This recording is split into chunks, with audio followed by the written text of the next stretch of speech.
Top quality और consistent performance के लिए सिर्फ सिल्वर पंप नाम याद रखना।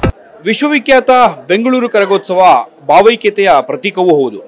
ಬೆಂಗಳೂರಿನ ನಗರದ ಕೇಂದ್ರ ಭಾಗದಲ್ಲಿರ್ತಕ್ಕಂಥ ಹಲವು ದೇವಸ್ಥಾನಗಳಿಗೆ ಭೇಟಿಯನ್ನು ನೀಡುವಂತಹ ಕರಗಶಕ್ತೋತ್ಸವ ಕಾಟನ್ ಪೇಟೆಯಲ್ಲಿರ್ತಕ್ಕಂಥ ಮಸ್ತಾನ್ ದರ್ಗಾಗೂ ಕೂಡ ಭೇಟಿಯನ್ನು ನೀಡುತ್ತೆ. ಇಲ್ಲಿರ್ತಕ್ಕಂಥ ಪೂಜಾವರವರು ಇದ್ದಾರೆ, ಫರ್ವೇಜ್ ಅವ್ರನ್ನ ಅವ್ರು ಮಾತಾಡಿಸ್ತಾ ಹೋಗ್ತೇನೆ. ಟಿವಿ ನ್ಯೂಸ್ ಜೊತೆಗಿದ್ದಾರೆ, ಏನು ಹೇಳ್ತಾರೆ ಅವ್ರನ್ನ ಕೇಳೋಣ ಬನ್ನಿ. ಸರ್, ಬೆಂಗಳೂರಿನಲ್ಲಿ ವಿಶ್ವವಿಖ್ಯಾತ ಕರಗೋತ್ಸವ ದರ್ಗಾಗೂ ಕೂಡ ಭೇಟಿಯನ್ನು ನೀಡುತ್ತೆ, ಇಲ್ಲೂ ಕೂಡ ಗೌರವ ಸಮರ್ಪಣೆಯನ್ನು ಮಾಡುವಂಥದ್ದು. ಏನಿದು ಭಾವೈಕ್ಯತೆ ಪ್ರತೀಕ ಅಂತ? ನಮ್ಮ ತಾತ ಮುತ್ತಾತ ಕಾಲದಿಂದ ನಾವು ಕೇಳ್ತಾ ಇದ್ವಿ, ಧರ್ಮರಾಜ ಸ್ವಾಮಿ ಕರ್ಗ ಅಂದರೆ ಇಲ್ಲಿ ಮಸ್ತಾನ್ ಸಾಬ್ ದರ್ಗಾಗೆ ಬಂದೇ ಹೋಗುತ್ತೆ ಅಂತ. ಅದು ನಾವು ಹುಡ್ದಾಗಿಂದ ನಾವು ಕೇಳ್ತಾ ಇದ್ವಿ, ನಾವು ನೋಡ್ತಾನೂ ಇದ್ದೀವಿ. ಅದು ಒಂದು ಪ್ರೀತಿ. ಅದು ಪ್ರತಿ ವರ್ಷ ಇಲ್ಲೂ ಕೂಡ ಜನರು ಬರ್ತಾರೆ, ಕರಗವನ್ನ ವೀಕ್ಷಣೆಯನ್ನು ಮಾಡ್ತಾರೆ, ದರ್ಶನವನ್ನು ಪಡೆದುಕೊಳ್ತಾರೆ, ಆಶೀರ್ವಾದವನ್ನು ತಗೊಳ್ತಾರೆ. ಅದು ಏನಕ್ಕಂದರೆ ಬೇರೆ ಕಡೆ ಎಲ್ಲ ನೋಡೋಕ್ಕಾಗಲ್ಲ ಅವ್ರಿಗೆ. ಇದು ಮಸ್ತಾನ್ ಸಾಬ್ ದರ್ಗಾ ಅಂದರೆ 3 ಸಲ ಸುತ್ತಾಕ್ತಾರೆ ಅವರು.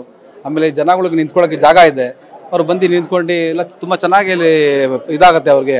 ಹೂವು ಇಲ್ಲ ಚೆನ್ನಾಗಿ ಆಗ್ಬೋದು ಅವ್ರಿಗೆ ಅಂತ ಇಲ್ಲಿ ಬಂದು ನಿಂತ್ಕೊತಾರೆ. ಎಲ್ಲ ತುಂಬ ಈ ಸಲ ತುಂಬ ಕ್ರೌಡ್ ಸರ್. ಈ ಸಲ ಭಾವೈಕ್ಯತೆ ಪ್ರತೀಕವಾಗಿ ಕರಗ ಬರುವಂಥದ್ದು, ಗೌರವ ಸಮರ್ಪಣೆ ಮಾಡೋದು ಈ ಹಿಂದಿನಿಂದಲೂ ಕೂಡ ನಡೆದು ಬಂದಿರತಕ್ಕಂಥ ಒಂದು ಪದ್ಧತಿ. ಹೌದು.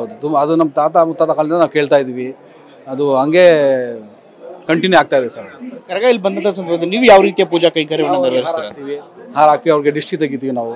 ಆಮೇಲೆ ಅವ್ರು 3 ಸುತ್ತಾಕ್ತಾರೆ. ಆಮೇಲೆ ಅವ್ರು ನಮಗೆ ನಿಂಬೆಹಣ್ಣು ಕೊಡ್ತಾರೆ, ನಾವು ಅವ್ರಿಗೆ ನಿಂಬೆಹಣ್ಣು ಕೊಡ್ತೀವಿ. ಅದು ನಮ್ಗೆ ಒಂದು ಪ್ರೀತಿ. ಹಿಂದೂ ಮುಸ್ಲಿಂ ಬಾಂಧವ್ಯದ ಪ್ರತೀಕವಾಗಿ ಕೊಡುಕೊಳಿಗೆ ನಡೆಯುವಂಥದ್ದು. ಅದು ಯಾರೋ ಒಬ್ರು ಮಾಡೋದು ಸರ್. ಅದು ಮಾಡೋದು ಎಲ್ಲರಿಗೆ ಆ ಥರ ಇಲ್ಲ. ಅದು ತುಂಬ ನೋಡಿ, ಇಲ್ಲಿ ನೋಡ್ಬೋದು ನೀವು, ಹಿಂದೂ ಮುಸಲ್ಮಾನ್ ಎಲ್ಲ ಇದ್ದಾರೆ ಇಲ್ಲಿ. ಬರೀ ಹಿಂದೂ ಅಂತ ಇಲ್ಲ, ಮುಸಲ್ಮಾನ್ ಅಂತ ಇಲ್ಲ, ಎಲ್ಲ ಒಟ್ಟಿಗೆ ಇದ್ದಾರೆ. ಯಾರು ಆ ಥರ ಜಗಳ ಮಾಡೋದು ಅದು ಆ ಥರ ಇಲ್ಲ. ನೋಡಿ ಎಷ್ಟು ಚೆನ್ನಾಗಿ ಕ್ಲಿಯರ್ ನಿಂತ್ಕೊಂಡು ಎಲ್ಲ ಡಿಸಿಪ್ಲಿನ್ ಆಗಿ ನೋಡ್ತಿದ್ದಾರೆ ನೋಡಿ. ಎಲ್ಲ ಧರ್ಮಗಳ ಸಾರ ಶಾಂತಿಯ ಸಂಕೇತವಾಗಿ ಇಲ್ಲಿ ನಾವು ತುಂಬ ಚೆನ್ನಾಗಿ ಅರೇಂಜ್ಮೆಂಟ್ ಮಾಡಿದ್ದೀವಿ. ಪ್ರತಿ ವರ್ಷ ಹೆಂಗೆ ಮಾಡ್ತೀವಿ, ಲೈಟಿಂಗ್ ಮಾಡಿದ್ದೀವಿ, ಕೂಲ್ ಡ್ರಿಂಕ್ಸು ಎಲ್ಲರಿಗೆ ಬರ್ತಾರೆ, ಅವ್ರಿಗೆ ವಾಟ್ರು ಎಲ್ಲ ಅರೇಂಜ್ಮೆಂಟ್ ಮಾಡಿದ್ವಿ ನಾವು. ಇದಿಷ್ಟು ಕೂಡ ಕಾಟನ್ ಪೇಟೆಯ ಮಸ್ತಾನ್ ದರ್ಗಾದ ಪೂಜಾವರಾಗಿರ್ತಕ್ಕಂಥ ಫರೋಜ್ ಅವರು ಹೇಳ್ತಿರ್ತಕ್ಕಂಥ ಮಾತು. ಕ್ಯಾಮರಾಮನ್ ರಾಜು ಜೊತೆ ಶಿವಪ್ರಸಾದ್, TV9 ಬೆಂಗಳೂರು.